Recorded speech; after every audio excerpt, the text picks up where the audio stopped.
Welcome back to The Explainer.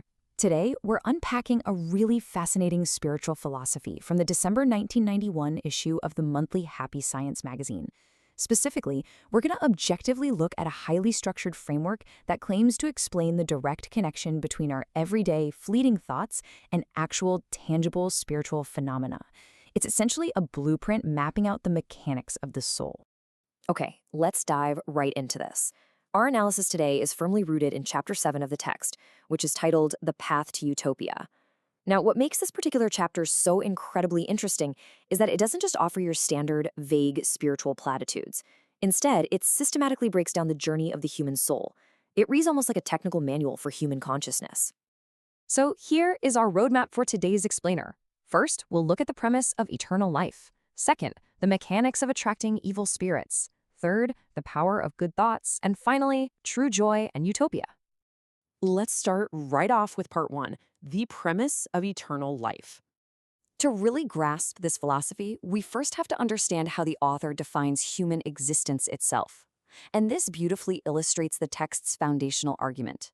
It contrasts the idea of an ephemeral life, the belief that we're just physical bodies, that our existence is completely temporary and ultimately lacks a grand purpose, with the concept of an eternal life.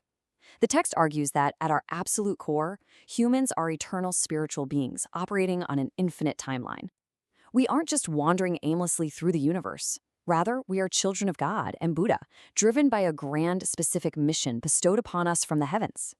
Recognizing this massive fundamental difference is literally step 1 in understanding their entire framework. Which brings us to part 2, the mechanism of attracting evil spirits. Now, the text outlines something called the law of same wavelengths, and it treats spiritual possession not as some random spooky curse, but as a literal mechanical process. It starts with step 1, harboring negative thoughts. We're talking complaining, speaking ill of others, or just holding on to petty grievances. According to the author, doing this isn't just bad for your mood. It literally opens what they call the window of the mind, that's step 2, to lower spiritual realms, specifically hell. Then, in step 3, that same wavelength rule kicks in. Entities matching your exact negative frequency are naturally drawn in, resulting in spiritual possession. Finally, step 4 is how this manifests physically. The author notes that when an evil spirit latches on, you'll suddenly feel a literal physical heaviness in your shoulders, neck, or lower back. Crazy, right? So why does this happen so easily? Well, the text argues that our earthly realm is highly vulnerable simply because it's positioned dangerously close to those lower realms, the hells. And the reason for this extreme proximity: strong human attachments. The author claims that people with intense, unresolved earthly attachments actually remain bound super close to this physical plane after death, instead of ascending to heaven. Because they're lingering so closely, a single negative thought from you is all it takes to align your wavelength with these lost, heavily attached souls. It essentially creates the absolute perfect environment for them to latch right on to the living. Okay, moving right along to part 3, the power of good thoughts. So the crucial point here is the incredibly vivid contrast the text draws between our daily mindsets. As we just explored, a negative mindset, complaining, tearing people down, acts as a literal magnet for darkness and harmful spiritual phenomena. Conversely, a positive mindset, which the text specifically defines as actively seeking truth, having a heart of gratitude, and practicing righteous living, does the exact opposite. It creates a literal protective barrier of light around you. According to the source material, if you maintain the right state of mind, you are actively guarded by heavenly light, which makes it essentially impossible for those lower, darker frequencies to infiltrate your space at all. And to explain exactly how this positive energy flows, the author uses this fantastic mechanical metaphor, the pump mechanism. To truly wield the power of good thoughts, the text insists that you cannot just be a passive container for positive energy. You have to be a conduit. By believing in higher powers, you receive divine light, sure, but if you just hoard that light for yourself, the flow stops dead. True spiritual power actually comes when you act as a pump, actively enriching the people around you by distributing that love and light.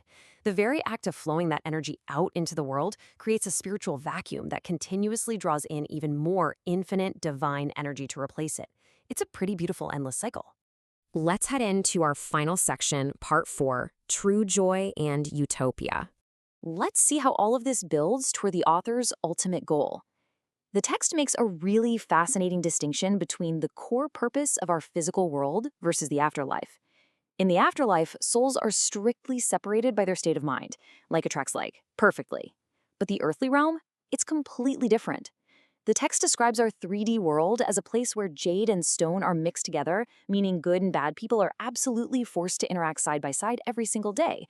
Why on earth would it be set up that way? Because, according to this philosophy, the earthly realm is specifically designed as a training ground. Its core purpose is to give us the friction we need to actively change evil into good. The text sums this entire concept up with a really empowering perspective on why life is often so hard. The author writes, God and Buddha entrusted humans with individuality so they could experience the joy of effort. True joy is transforming this 3D world through our own thoughts. So the author is positing that earthly struggles, annoying neighbors, grand societal problems, they aren't a flaw in the system at all. They are a deliberate, divine design. We're placed in this incredibly mixed up world so that we can use our unique individuality, exert actual effort, and experience the immense joy of bringing light into darkness. The ultimate human joy isn't just having utopia handed to us on a silver platter. It's the gritty, fulfilling process of building it ourselves through positive action. Which leaves us with this final, really vital thought to ponder. According to this entire framework, we are absolutely not passive observers in this universe. We are actively shaping our spiritual environment every single second through that law of same wavelengths. So I'll leave you with this. If our daily thoughts are literally shaping the spiritual reality around us, pulling in divine light or pulling in darkness, what kind of wavelength are you transmitting right now? Thank you so much for exploring the mechanics of the soul with me today, and I'll catch you in the next explainer.